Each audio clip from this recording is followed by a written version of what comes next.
Hello friends, আসসালামু আলাইকুম। আমি ইমরুজা সমুদ্দিন খন্দকার, যে কাপি টেক নিউজ চ্যানেলের পক্ষ থেকে আপনাদেরকে জানাচ্ছি ওয়েলকাম। আজকের ভিডিওতে আপনাদের সাথে শেয়ার করব how to show or hide object in a workbook on MS Excel. অর্থাৎ এমএস এক্সেল ওয়ার্কবুকের মধ্যে আমরা কীভাবে অবজেক্ট শো অথবা হাইড করাতে পারি, আজকে আমরা সেই বিষয়টা দেখব। এখন আমাদের এই কাজটা করার জন্য প্রথমে আমরা এক্সেলে চলে আসি। বাস এক্সেলে আসার পর আমরা কী বলছি, আমাদের এখানে এক্সেলের শিটের ভিতরে আমরা আমাদের কোনো অবজেক্ট যদি আমরা এখানে তৈরি করি, সেই ক্ষেত্রে সেই অবজেক্টটা এখানে যে বলছে আমরা কীভাবে হাইড করতে পারি, আবার সেই অবজেক্টটা আমরা এখান থেকে হাইড করার পরে কীভাবে শো করাতে পারি সেই বিষয়টা বলছি দেখব।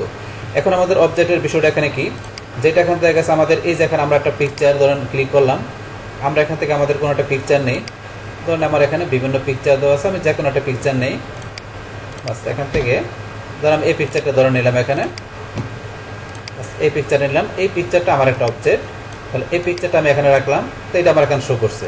বাস তারপরে ধরুন আমি এখান থেকে আবার আমি ইনসাইডে যাওয়ার পরে এই যে আমার এখান থেকে শেপস, আমি একটা শেপস নিলাম, তাহলে এই যে আমি শেপস নিলাম, এই শেপসও কিন্তু আমার একটা অবজেক্ট, তো আমি এখানে শেপস রাখলাম। তো এখানে ধরুন শেপস রাখার পরে আবার আমরা ইনসাইডে চলে আসি, আসার পরে এখানে যে শেপসের পরে স্মার্ট আর্ট, তারপরে স্ক্রিনশট, এগুলো আমার বিভিন্ন অবজেক্টগুলো। তারপরে আমার একটা চার্ট, এটা আমার একটা অবজেক্ট, ধরুন আমি এখানে এই ডাটাগুলো একটা চার্ট তৈরি করি, যে কোনো একটা চার্ট আমি এখানে তৈরি করলাম। বাস এই চার্ট তৈরি করলাম, এই চার্টও আমার একটা অবজেক্ট। তাহলে এখন এই যে অবজেক্টগুলো এখানে আমার শো করছে, এই যে অবজেক্টগুলো শো করছে, আর এই অবজেক্টগুলো এখানে আমি সেটা আমি তৈরি করলাম, সেই জন্য আমি কোন জায়গা থেকে করছি, আমার ইনসার্ট থেকে, এই যে পিকচার, তারপরে এখান থেকে, তারপরে এই যে আরও বিষয় দেওয়া আছে, এগুলো হচ্ছে আমার বিভিন্ন অবজেক্টগুলো। তাহলে এই অবজেক্টগুলো কিন্তু আমার এক্সেলের এই ওয়ার্কশিটের ভিতরে এখন আমি যখন তৈরি করছি তখন এগুলো শো করছে, পাশাপাশি আমি যেই টুলগুলো দেওয়া করছি সেগুলো এখানে শো করছে। কিন্তু আপনি যদি চান কী করার জন্য, আপনার এই অবজেক্ট পাশাপাশি অবজেক্টের এই উপরের অপশনগুলো এখান থেকে আপনারা কী করার জন্য, হাইড করার জন্য, তো সেটা করতে গেলে আমরা কীভাবে করতে পারি, তো সেটা করার জন্য আমরা ফাইলে চলে যাব, তারপর আমরা অপশনসে ক্লিক করব, তারপর এখান থেকে আমরা অ্যাডভান্স অপশনে যাব, এখান থেকে আমরা নিচ দিকে চলে আসি, বাস আমরা আরও নিচ দিকে আসি।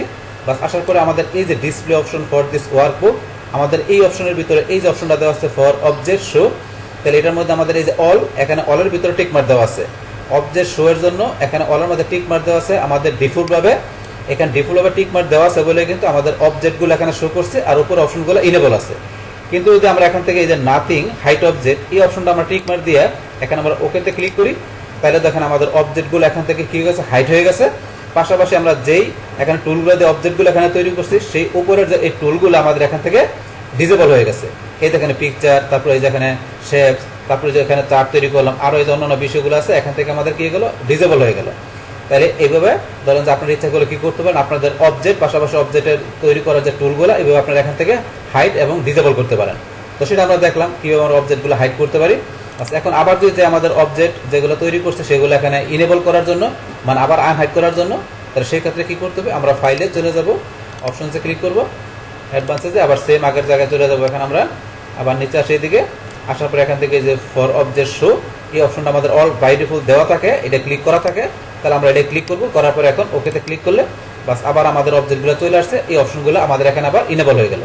তাহলে এইভাবে কী করতে পারি, আমাদের এক্সেল ওয়ার্কবুকের মধ্যে আমাদের যেখানে অবজেক্টগুলো থাকবে সেই অবজেক্টগুলো কীভাবে আমরা হাইড করতে পারি, পাশাপাশি আবার অবজেক্টগুলো কীভাবে আমরা শো করাতে পারি, সেই এভরিথিং বিষয়গুলো আমি আপনাদের সাথে এখানে কী করলাম, শেয়ার করলাম। তাহলে এই হচ্ছে আমাদের এখানকার টোটাল বিষয়টা, মূলত আমাদের আজকের ভিডিও। ডিয়ার ফ্রেন্ডস, আমার আজকের এই how to show or hide object in workbook on MS Excel, এই ভিডিওটি যদি আপনাদের কাছে ভালো লেগে থাকে কিংবা এই ভিডিও থেকে আপনারা কিছু শিখে থাকেন, উপকৃত হয়ে থাকেন, তাহলে আমার এই যে কাপি টেক নিউজ চ্যানেলটি আপনারা সাবস্ক্রাইব করবেন, লাইক করবেন, কমেন্ট করবেন এবং সবার সাথে শেয়ার করবেন। Thanks everybody.